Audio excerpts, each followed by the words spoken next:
son of God and my brother, this is your awakening. Say in my mind, and you don't die. Give as you receive, and your release is certain. Today's teaching is the number 136 in the series, The Dispelling of the Illusion, The Undoing of the Old, The Dispelling of the Ego for the Freedom of the Sonship.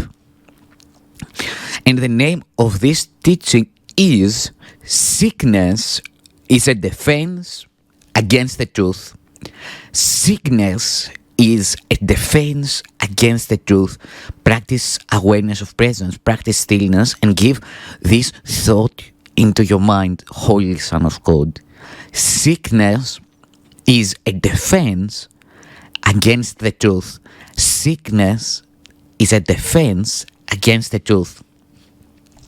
No one can heal unless he understands what purpose sickness seems to serve. For when he understands, for then he understands as well, its purpose has no meaning. Being causeless and without a meaningful intent of any kind, it cannot be at all. When this is seen, healing is automatic. It dispels this meaningless illusion by the same approach that carries all of them to truth and merely leaves them there to disappear. Sickness is not an accident. Like all defenses, it is an insane device for self-deception. And like all the rest, its purpose is to hide reality, attack it, change it, render it inept, distort it, twist it, or reduce it to a little pile of unassembled parts. The aim of all defenses is to keep the truth from being whole.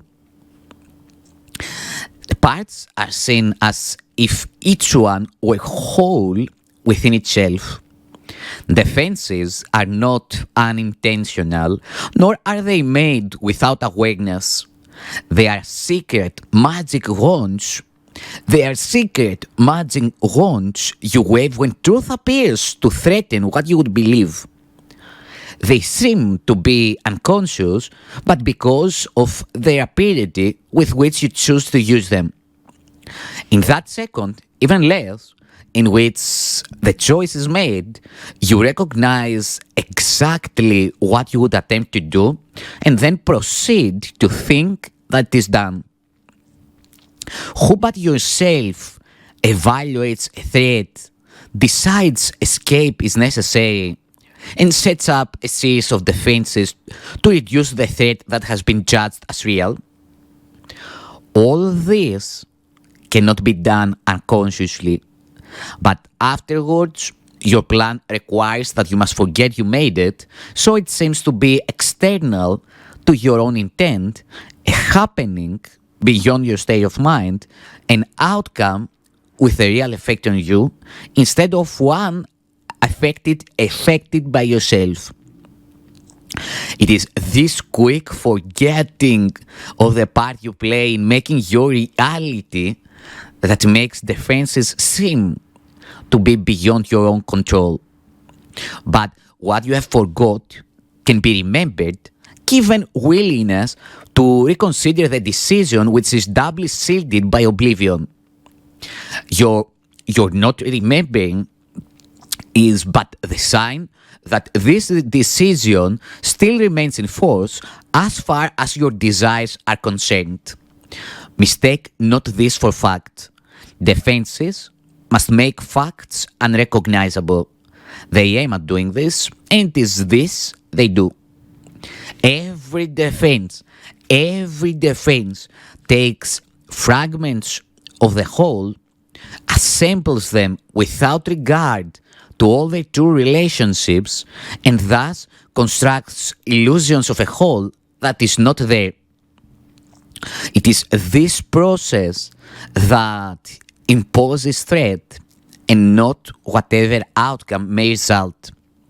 When parts are wrested from the whole, and sin as separate and wholes within themselves, they become symbols standing for attack upon the whole, successful in effect, and never to be seen as whole again.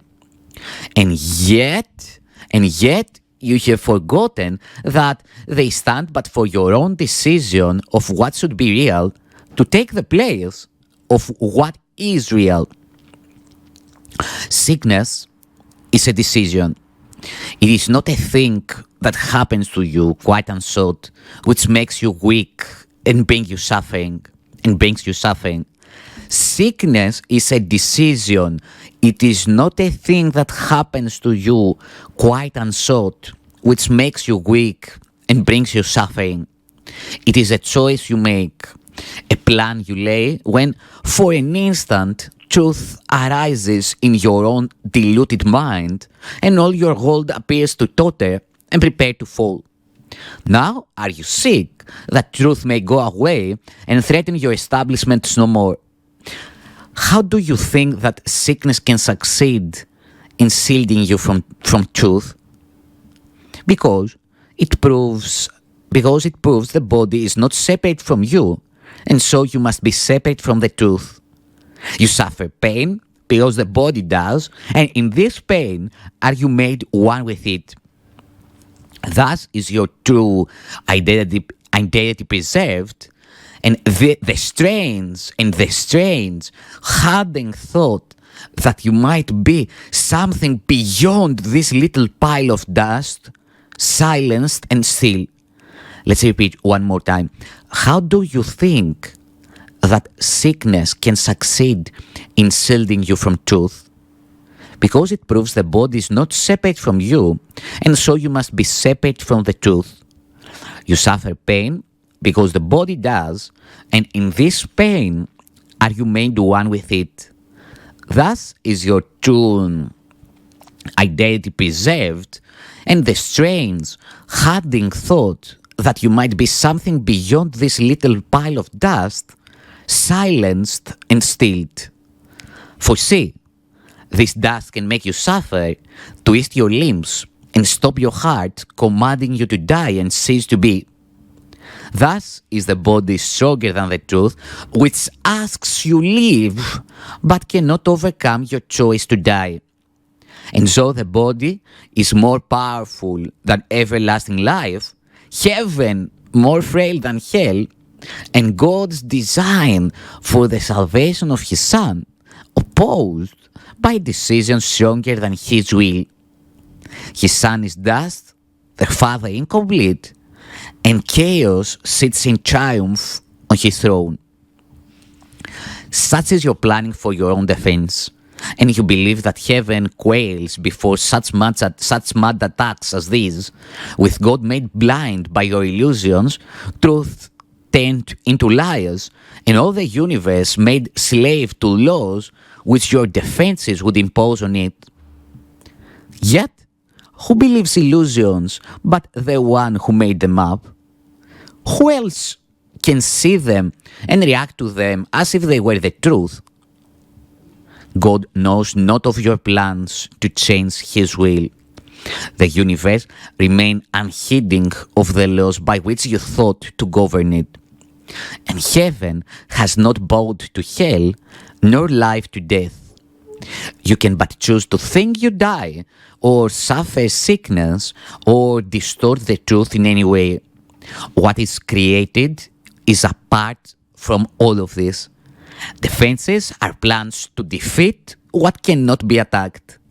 Defenses are plans to defeat what cannot be attacked. What is unalterable cannot change, and what is wholly sinless cannot sin. Such is the simple truth. It does not make appeal to might nor triumph. It does not command obedience nor seek to prove how pitiful and futile your attempts to plant defenses that would alter it. Truth merely wants to give you happiness, for such its purpose is. Perhaps it sighs a little when you throw away its gifts, and yet it knows with perfect certainty that what God wills for you must be received. It is this fact that demonstrates time is an illusion. It is this fact that demonstrates time is an illusion.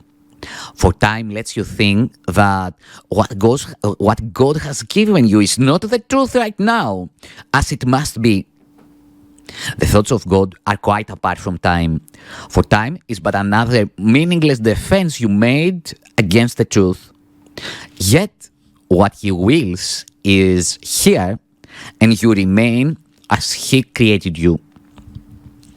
Truth has a power far beyond defense, for no illusions can remain where truth has been allowed to enter.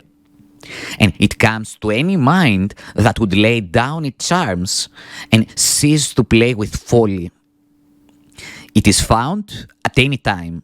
Today, if you will choose to practice giving welcome to the truth. This is our aim today, and we will give a quarter of an hour twice to ask the truth to come to us and set us free. And truth will come, for it has never been apart from us. It merely waits for just this invitation which we give today. We introduce it with a healing prayer to help us rise above defensiveness and let truth be as it has always been. Practice stillness and give this thought into your mind.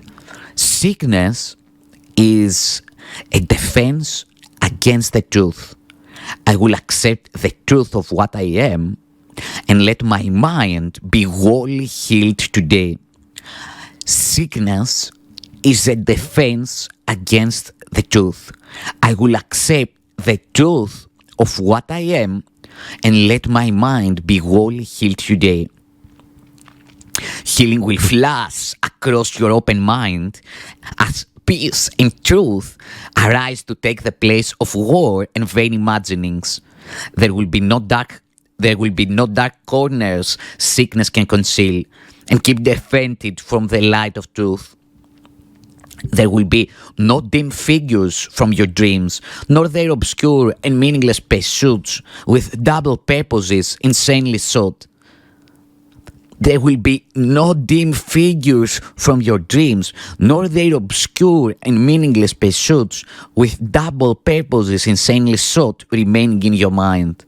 It will be healed of all the sickly wishes that it tried to authorize the body to obey.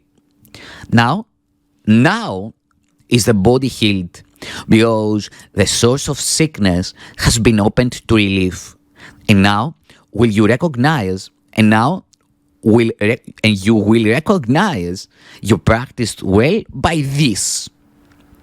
The body should not feel at all. If you have been successful, there will be no sense of feeling ill or feeling well, of pain or pleasure.